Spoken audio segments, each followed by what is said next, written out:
What better way to get a taste of a new restaurant than to grab a few friends, have a few cocktails, and sample every appetizer on the menu?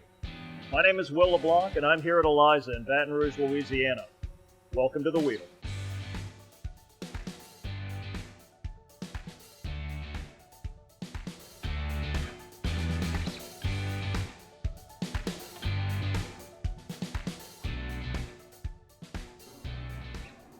All right, so Russell, what are we making today? What is your favorite app on the menu? Will, my favorite appetizer is the grilled shrimp and fried green tomato. So that's what we're gonna do. We're gonna skillet sear or skillet grill some tail-on Gulf shrimp. Well, let's start by seasoning up the shrimp a little bit first. So we use tail-on shrimp. We like the presentation. They are deveined. Very easy to eat. All the seafood we serve here is from the Gulf of Mexico or Louisiana, so there is no imported seafood here. So everything comes locally from our waters. We're gonna put a little oil into the skillet. Just have to be careful, putting these into the pan. We don't wanna get burned today.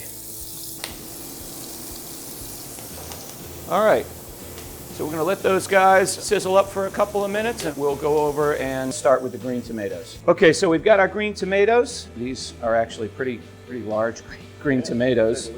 We prefer to do a light batter here. I don't like a lot of batter because I think it masks the flavor of the food that you're preparing. So we just use water as our battering liquid, and we'll put the green tomatoes in the water first, get a good coating on them, and then just lightly dip them back in and then go back into the flour. So it's a double batter, but a very light one. All right. So once they're all coated, we're gonna knock off the excess corn flour and put those right into our deep fryer, probably for about 3 or 4 minutes. Now, let's go back and check on our shrimp real quick. They look like they're doing what they're supposed to be doing. Yeah, they look good. They're hopping around a little bit in there, and it looks like they've got a little bit of crust on the bottom, so we're gonna flip those. Yeah, those look perfect. Yeah, that's what you want to see. We'll pull up the green tomatoes, and then we'll be ready to put everything all together.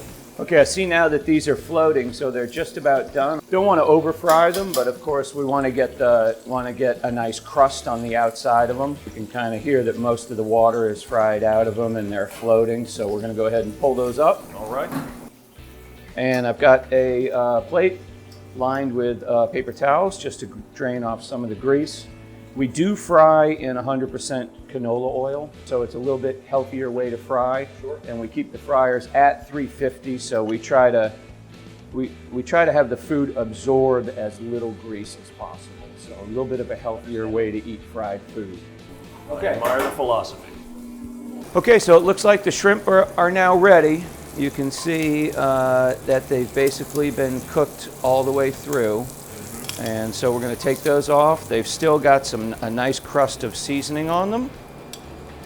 And we're going to bring these over and get ready to start plating. Let's smell, Will. Phenomenal. I got to say, this is exquisite. Are you ready for some fried green tomatoes and grilled shrimp? Yeah, Okay. I think I am. We generally put a little bit of our house-made remoulade sauce on the bottom of the plate just to kind of hold the green tomatoes in place. And this is where you can get creative and do a little design if you want. Really showcase your artistry there. Yes, and in the restaurant when we're preparing this during service, we're generally using squeeze bottles with sauce in them. But today we're more playful method. Yeah, exactly. So we're going to put the green tomatoes down on the plate and overlap them slightly, and then take a shrimp and put it on top of each one of the green tomatoes. And then we can drizzle a little bit more sauce. Try to get it, around a little bit on each one. It's not extremely spicy, but it still has a little Enough bit to of let you know it's kick to there. it. Yeah, so you don't want to put too much, but you really just want to put enough. Its presence is felt. And you need enough. These tomatoes are kind of large, so you need enough for people to be able to get a little bit of remoulade with each bite.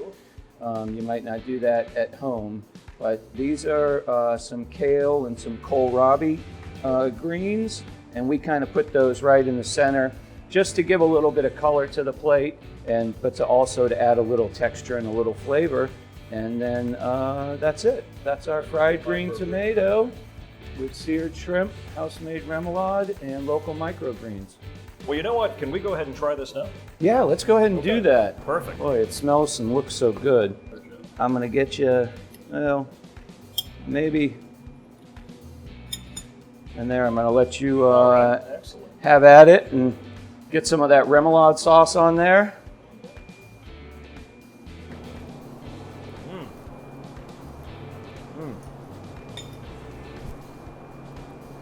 Oh, that's fantastic. Throw a green or two on there. Can you tell me a little bit more about the remoulade sauce? Remoulade sauce is totally made in-house. Eggs, oil, Creole mustard is a big ingredient. Right. Paprika, celery, onion, a little bit of lemon juice. The remoulade and the ravigotte sauce are the two most requested sauces that we have here at Eliza. People love it. And you know, now that you name those ingredients, I feel like I can isolate and identify what you're talking about. Yeah. Really, really great stuff. Well, good. I'm glad you enjoyed it. That was really good. But Russell, give me the wheel. Let's do it.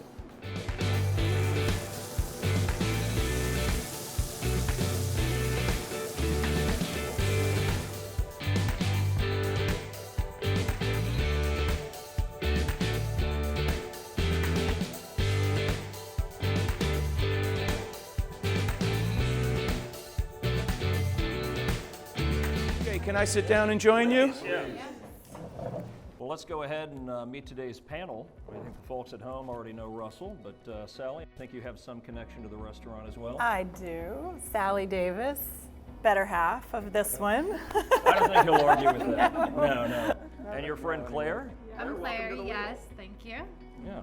And here beside me we have Corey, a true gourmet with one of the more discriminating palates around.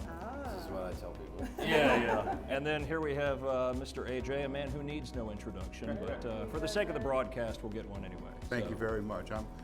They brought old people on the panel too, so that's wonderful. Yeah. We cater to all demographics. I see that. All right, well, let's dig in, gang. Yeah, let's do it. So why don't you tell us a little bit about your background, how you got here to Baton Rouge? Well, Will, I'm not sure we have that much time, but I'll make it short. I actually grew up in a small coastal lobstering community in Massachusetts.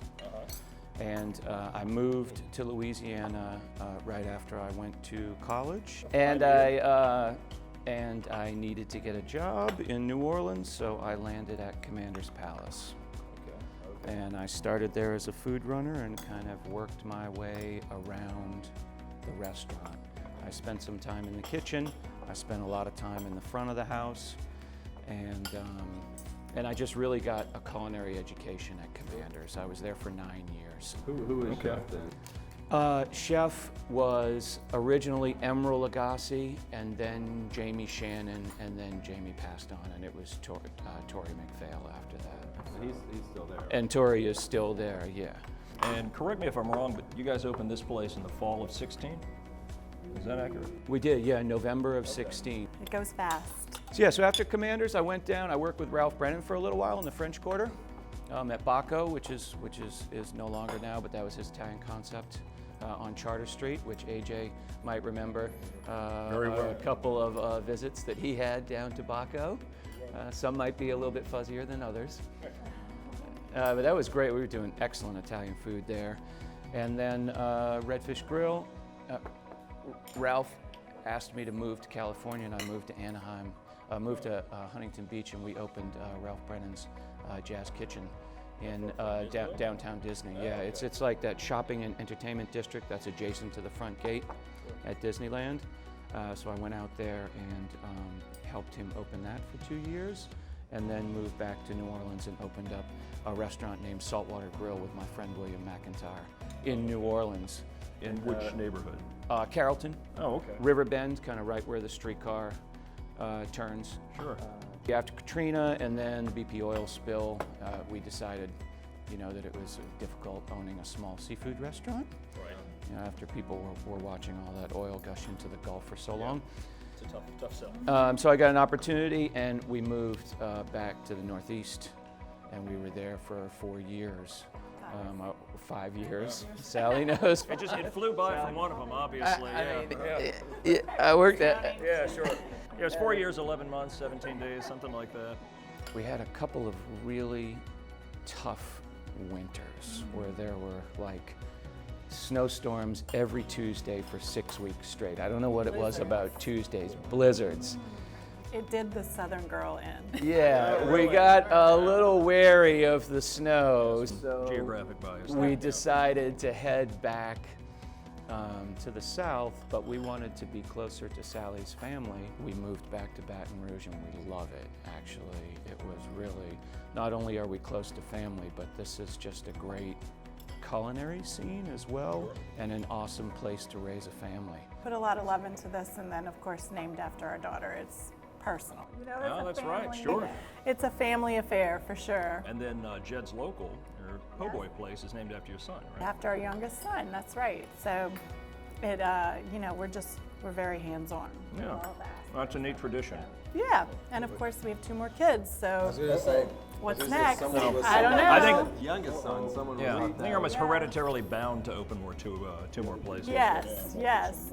And in fact, the twins, the older boys, have worked at the front door as hosts all through LSU. So they were, we were all here. So you want something? Yeah, the chips with that. Let me try that sauce. Keep that. I'd be pretty miffed if 2 younger siblings got billing before I did, I'm just gonna say. Everything tastes okay? Wonderful. Well, yep. Panel, let's hear your initial thoughts. Everything's outstanding. I mean, one of my favorites every time I come is the fried green tomatoes. This is my favorite too. I always get it when I come. And then, Sizable fried green tomatoes. absolutely. Yeah. There's a Kathy Bates joke in there somewhere. Yeah. Well, and the thing about, That's our #1 selling appetizer. and I kid him about his ramblette sauce, but his ramblette sauce he should market it because it's that good. It is good. We should bottle it for sure. And it's the Louisiana seafood, that makes all the difference in the world with everything. We have so much great product in our own backyard, so we really try to utilize that. We only serve Louisiana seafood, so it makes a difference. Oh, sure. Well, I was going to ask whether you elected to prepare that one earlier in the show because it was your favorite or because it was the best seller. But they could be both. Both. Yeah, there you go. Both. There you go. I just like that. There's a great combination of flavors there. You get a little bit of the acidity from the remoulade, but the richness from the tomatoes and then the spice from the shrimp. It all works really well. This dip is very good as well, and the couchon is unbelievable. And I'll be honest, I'm not an asparagus person, but I really enjoy the asparagus. Yeah. Good. Yeah, I was sitting here just thinking about how much time you have to spend on all of these different things, like the sauces, the amazing bacon jam. I would put on probably anything. Yeah. It's great on cereal. Yeah. Yeah. Depends on the cereal. But but like the bacon jam, that's got to take time. It does. And the first time I came here, this was the first appetizer I got, and I was hooked on the chips right away. Yeah.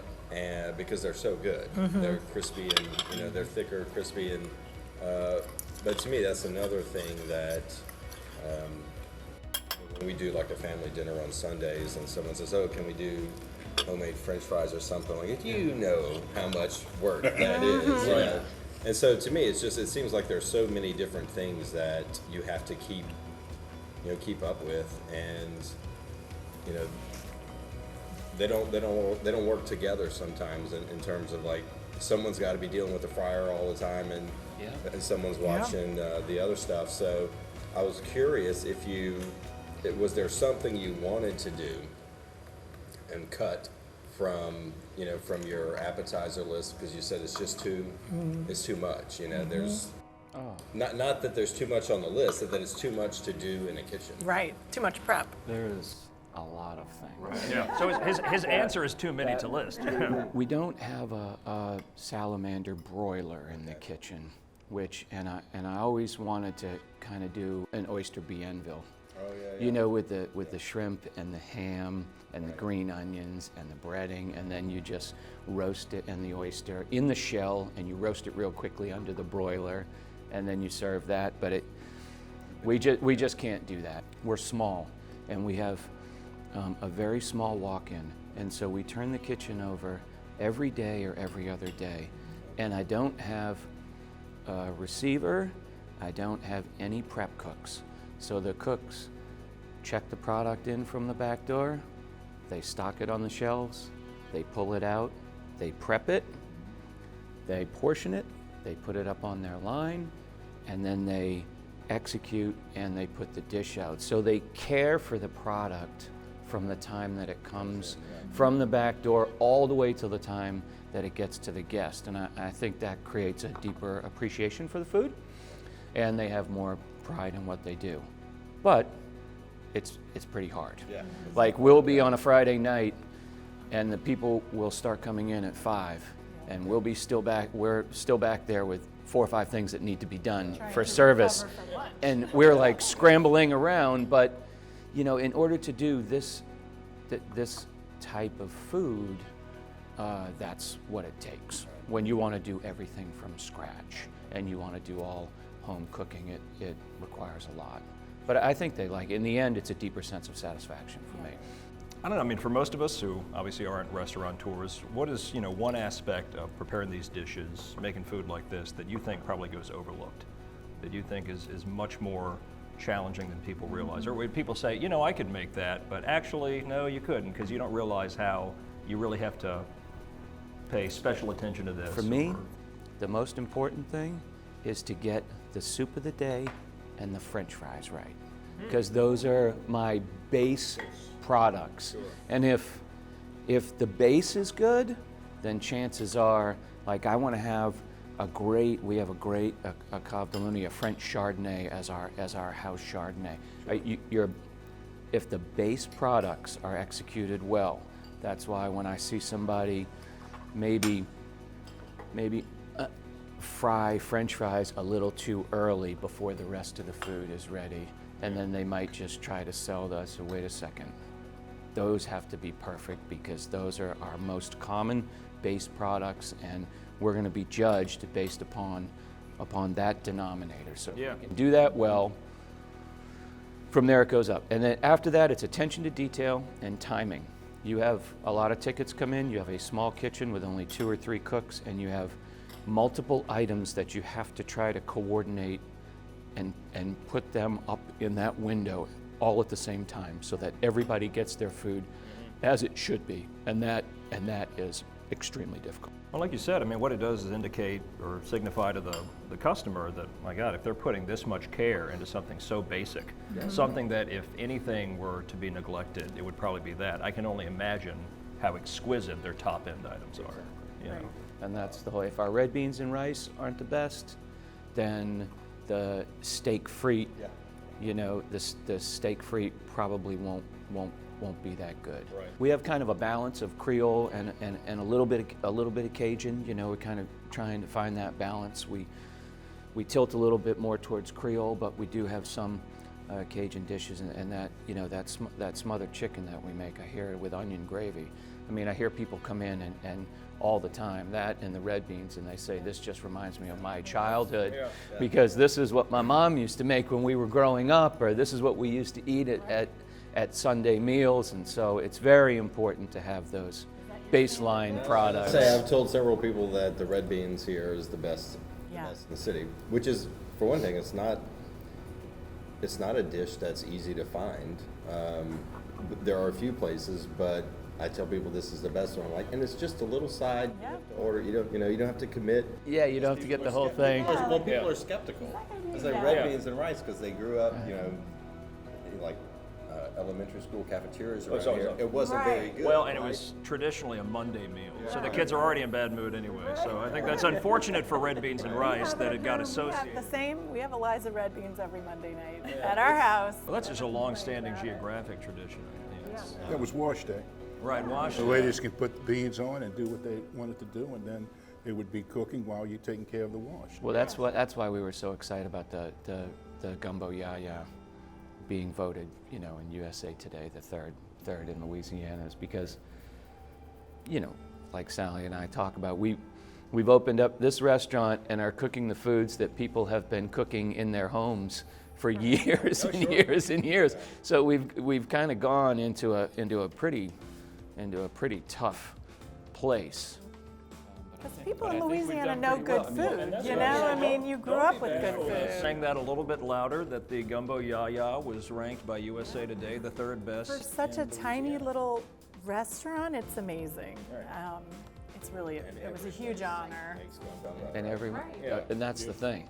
Had we opened an Italian restaurant or a Mexican restaurant or an Asian restaurant, you've got your point of difference right there in the cuisine. Right. But when you open up a Creole restaurant, your point of difference has to be the quality of your product, or else you're not going to make it, because a lot of people are doing Creole foods in their houses.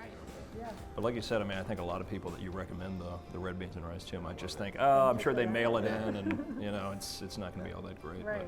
But when you put enough concern into it. Yeah, it's like a conversion. I have to give a shout out to the veggie burger, because it is so good. It is absolutely. You might be the first to give a shout out to it. Veggie burgers don't even like shout outs. They don't. That's the nature of the veggie burger. Yeah, right. Yeah, just a kind thank you would be fine. Oh yeah. Well, it is. It's We one have of my people favorite. that are my so favorite. committed to So that good. veggie burger. If we took it off, I think we'd have a huge. Well, you'd have picketing. Yes, we would. That's the Well, if you've ever had the unfortunate experience of trying, a standard veggie burger, it's take a bunch of vegetables and beans and stuff and grind them and form a patty. Yeah. It's just like, tough and tasteless. Yeah. And so I was here one time with a vegetarian, and so she ordered it, and she said, "You are not going to believe how good this is." And so I took a little corner off, and the next time I came, that's what I ordered. And as I said, it's of all the entrees, is what I order the most, and I'm a pretty serious meat eater, but it's so good. It is. It's really. And that took some tweaking. It's so strange is almost a word for a veggie burger, because we're just accustomed to this like no one bothers to try. Yeah. But there's some secret ingredients, right? That really pull. He tweaked that for a while. It's meat. That's the secret ingredient. Marbling, lacing of meat. That's what salvages it. No, it's the we had to find something to hold it together, because with the beans and the rice and the vegetables and then the dried cranberries, if you didn't have something to bind it, it would all just fall apart. And we didn't want to use eggs, because there's some people that don't like eggs, so we actually use oatmeal. And what we do is we cook it, but we cook it so it's gooey, and then we mix that with all the other ingredients, and add a little cayenne and cumin and salt and fresh parsley, and then the oatmeal. That is Wilford Brimley was onto something. what holds it. Yeah, exactly. And that's what holds it together. So I didn't see a lot coming. What's your favorite to cook? You got to have something on the menu, and you're going to tell me everything, I know. But what is your favorite dish that you serve here? probably the panade Gulf fish with Meuniere sauce and pecans. And that harkens me back to, Commander's Palace days when they had the trout pecan. And it's just that we take fish in every day. And to your point about trying to figure out what quantities to order and how much to have in-house, we regularly run out of fish towards the end of the night because we want it to come in fresh. I'm always a little skeptical of a place that always has everything all the time. Right? I think it's actually a good thing to run out, towards the end of the night. Something about the pan fry, just a light dusting of flour and Creole seasoning, and then sauteed in a little bit of butter, and then we throw pecans in it, and white wine and Worcestershire and lemon juice and parsley and butter, and make the Meuniere sauce right in the pan, and then that goes on top of the fish with mashed potatoes and a little sauce and mashed potato and fish and pecans. It's out of this world. Yeah, he was telling me earlier that's about one of my favorites. one of his proprietary seasoning blends, and then he proceeded to tell me everything that was in it. I was like, well, hang on, it's proprietary. You got Very generous. Yeah, it's like, okay, hold a few things back, man. The Yeah. proportions, Exactly. but Closer to the vest. yeah. Well, you know, and we always kind of. I've worked for some restaurateurs who like their recipe books are like under lock and key. Oh, sure, you know, sure. they're in a safe and you have to sign, you know, these documents when you first get hired that you won't take, you know, any of the recipes with you. But Ours is hanging in the back. ours, yeah, and for me it's like, you know, these are our recipes and we do them every day. So, you know, you're welcome to do them at home, but you know, it's probably going to be a little bit better when you come here. So you can have the recipe. Right. You know, we're not hiding anything. Well, what we could always do after the fact is just go back and bleep out like every other listing. White, black, cayenne, paprika, there's garlic powder in there, thyme. And a big point of difference that really evolved organically here, which has been amazing here, is that all of our fried food is gluten-free, which actually just occurred because of your preference for corn flour. Yes. So just makes a better. It's crispier. Yes, and so as that started to catch on, and it really wasn't something we promoted because it was just kind of how we were going to do it anyway, and as that has evolved, the gluten-free community, The community is big. people come in tearing up that they have not had fried Louisiana seafood in 5 years, and it's really quite an honor to serve those people and to take care of them. You know, it's what hospitality is really all about. You know, is bringing that joy to people, and that has been huge. So it was just kind of a happy accident, but It was. Necessitated We the had to trend. do some Kind of. We had to make but a few changes because there.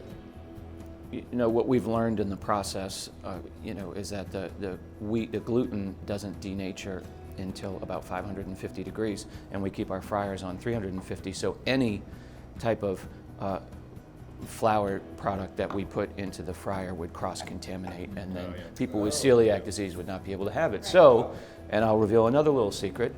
This is a good one. And Sally actually found this, and we experimented with different proportions, and experimented with a lot of things. we did, and then we got the proportions right. But we used to use panko crumbs in the crab cakes, but that obviously is wheat. So in order to become 100% gluten-free with fried food, we use rice checks.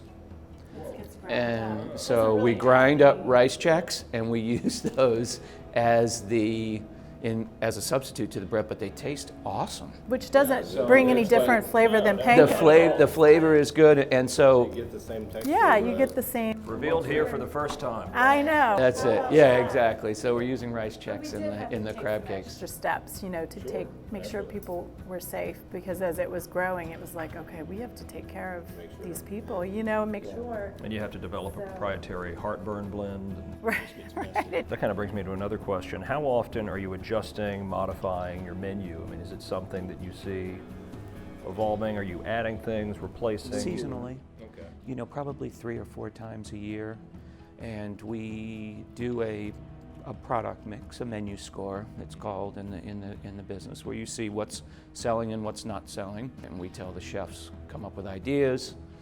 We go through some tastings, and then we go ahead and make the change. So we're constantly looking at that bottom. Now there are some sacred cows.